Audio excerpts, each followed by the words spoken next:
You're not behind. You have just been handed the wrong map. There is a script that exists for men your age. Graduate by 22, career by 23, engaged by 25, mortgage by 27, kids by 30. And if you don't hit those marks, something must be wrong with you. I followed that script for years and it nearly cost me everything. Because here's what nobody tells you, that timeline wasn't designed for your freedom. It was designed for someone else's comfort. And the man flexing Lambos and seven-figure businesses at 23 on your phone, most of them are just playing a different version of the same broken game. I wish someone sat me down and gave me at 21. Not a motivational speech, not theory, a real framework built from real mistakes on exactly where to put your energy between now and 30 so that you come out the other side actually free. 10 minutes, let's go. And before we get into it, there's one thing I'm going to tell you at the end of this video that changed everything for me. One question, that's it. One question that, when I finally answered it honestly, made every other decision in my life sharper. I will get to it. But first, we need to kill something. The standard timeline is that, and I mean that literally. The idea that life is supposed to move in a straight line. Step 1, step 2, step 3. Then happiness is the biggest lie sold to young men. What success actually looks like is this. You take a step forward, you get knocked back. You try a different angle, you fail again. You go sideways, you try something nobody expected. And eventually, if you stay in the game long enough, you find what actually fits you. That's not failure, that's the process. The men who look like they have it all figured out at 25, they are either lying or they lock themselves into something they are quietly miserable in. The goal of your 20s is not to have it all figured out. It's to become the kind of man who can figure it out. The person you become in trying to reach your goals is worth more than the goals themselves. I've hit targets I dreamed about for years, and the thing I'm most proud of isn't the number in my bank account, it's who I became getting there. So if you're not chasing the timeline, what are we chasing? Your ideal day. This sounds soft, it's not. It's the most ruthlessly practical exercise you can do right now. Sit down, no phone, and actually think. What does your perfect day look like from the moment you open your eyes? What's the climate?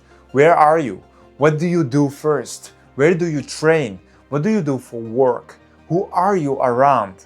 And then be honest with yourself. Does anything in your current life move you one step closer to that day? Because if your ideal life has you training in Bali and you're living in a great city, working a job that drains you, brother, that 9 to 5 is a negative return on investment. Doesn't matter what it pays. I wanted to be a lawyer once. My mom's a doctor, my dad runs his own business. The title had weight in my family. But when I actually pictured my ideal day, it wasn't walking into a courtroom for 12 hours and going home cooked. So I let it go. Here's the exercise. Write down the 5 moments in your life where you felt the most alive. Not proud for other people, alive for yourself. Late night training sessions, creating something, solving something, whatever it was. What was it about that experience that cracked you open? That's your compass. Everything else is noise. Now here's where most guys go wrong, and I see this constantly. They know their direction, they can picture the life, but then they chase the wrong thing to get there. They chase status, and status will bury you. Between 21 and 30, the game is not status, it's skills. Most people build one identity. I'm a lawyer, I'm an engineer, I'm going to go pro. And that identity is fragile. One industry shift, one injury, redundancy, and it's gone.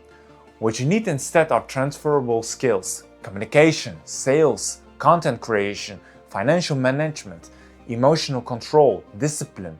These travel with you everywhere. No market can take them away.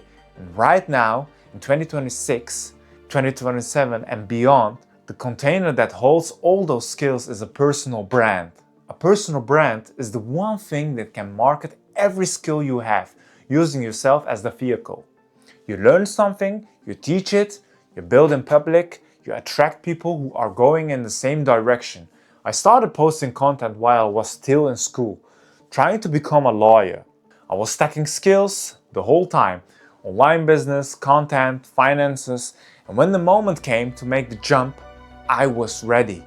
I was free at 34, and I'm telling you, if I would started this blueprint at 21, it would have been 28. If you don't know what your vehicle is yet, what skill or interest you can build and market, that's fine. Go get more experience. Try things. The answer is in the doing, not the thinking, but start building. Because the man you need to become doesn't appear out of nowhere. He gets built, rep by rep, every single day. And none of this works, none of it, without the right people around you. Because you can have the perfect blueprint, but if the people in your life are pulling you backwards, you will not make it. Let me explain what I mean. Look, my brother, your friend group in your 20s is either jet fuel or ankle weights. Simple as that. You don't need 50 friends. You need 3 to 5 people who train hard, think big, and tell you the truth. That's it. Quality over everything. And when it comes to finding those people, stop going to networking events. Go live an interesting life. Chase your direction. Your tribe will find you. The right people show up when you are actually moving towards something real. Mentors are the same. A mentor doesn't have to be someone charging 60 grand a year to sit in a room with you. A mentor is a YouTube channel you learn from. A book from someone who died 100 years ago. Anyone whose experience you can extract, compress, and apply, skipping the failure phase entirely. That's mentorship. Now, the decade design. Most guys think either too short or too long. They either obsess over next month or daydream about 40. Instead, think about who you want to be at 35. Not what you want to have. Who you want to be. How does he think? How does he handle pressure? What decisions does he make? What does he refuse to do? That man is your real competition, not the guy on Instagram with the Lambo, the 35-year-old version of you. And here's the truth, you will fail chasing him. I failed more times than I can count. Big promises that didn't land, goals I didn't hit, moments where I genuinely didn't know if I was going to work, but you get back up. Every time, because that version of you at 35, he didn't get there by quitting. I said at the start there was one question that changed everything for me. Here it is. If the 35-year-old version of you walked into the room right now and looked at how you are living, would he say thank you?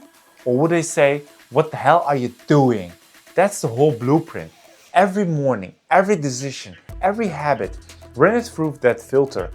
Would that man you are becoming be proud of this? If the answer is yes, keep going. If the answer is no, you already know what needs to change. You don't need every answer right now. You don't need the perfect plan. You just need to row the boat in the right direction every single day and trust the process to steer. Your 20s aren't about the LinkedIn bio. They're not about the degree on the wall or the timeline someone else handed you. They're about becoming someone who can look back and say, I built something real, something that's actually mine. My brother, if this hit you, subscribe. And if you want to walk through the blueprint properly, I do one-on-one coaching. Small number of guys, done properly. Links in the description.